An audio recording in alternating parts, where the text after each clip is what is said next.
Howdy, it's Mallet with Kyler. So, in this video, we'll be going over the basics of how to hit the bars properly.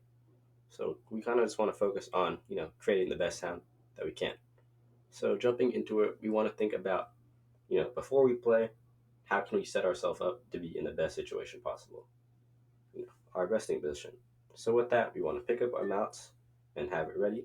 We don't want to hold them parallel to each other, like so, but we want to hold them kind of parallel, maybe over each other or across from each other. We don't want to hold them this close, as a lot of issues would be, trying to reach over as you play or so. So the technical aspect that I learned was we kind of want to have them pointing towards each other in a way, like so, and we want to have it hovering over the note as opposed to laying on. So we're ready to play. And now that we have it ready to play, the next idea is how do we want it to sound? How can we produce the best sound just based off how we hit it? So we want to look at where we want to hit it. So a big thing that we want to hit is towards the center of the note, around these areas, like so, which will be usually where the bars below the notes are, or the resonators. But on this one, we don't have it, and it is kind of harder to tell the difference on this mallet board. But if you do have one to try it on, you can try it for yourself and notice a big difference. So the reason for that is it helps produce the fullest tone, while as opposed to hitting towards the edge, will kind of sound a little weaker and more clear. So now that we know where to hit it, let's go back to how do we want to hit the note. So let's focus on dynamics. So for those who don't know, dynamics are how loud or how soft the music is played. So if someone says forte or C and F on your sheet music, that means loud, and for P, for piano, is soft.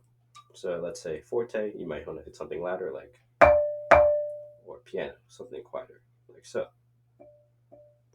But of course, your conductor or the person who wrote the sheet music can play around with it and control how the song may want to sound with it.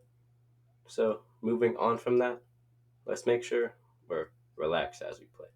Keeping our wrists loose, allowing for free movement, and try to keep control over our sound instead of relying on our arms. So some of the common issues that I notice a lot of people in general, or just even beginners that I ran into the same issue.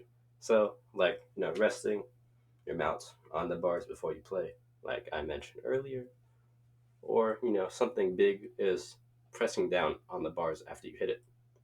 So for an example, let me just play something for you and see any differences. Or notice a difference? Well, the first one kind of allows to have much more of a full and controlled sound compared to the second one, which sounds a lot more dampened and kind of feels like it cuts off on itself. So with that, we want to keep it nice and bouncy, letting it rebound back up to us as we hit it, like so, instead of, pressing down, like that. Some people like to say, think of it like a ball or like a basketball that goes up and down. So with that, keeping these tips and kind of issues in mind and continuing to practice can help make a huge difference while you play.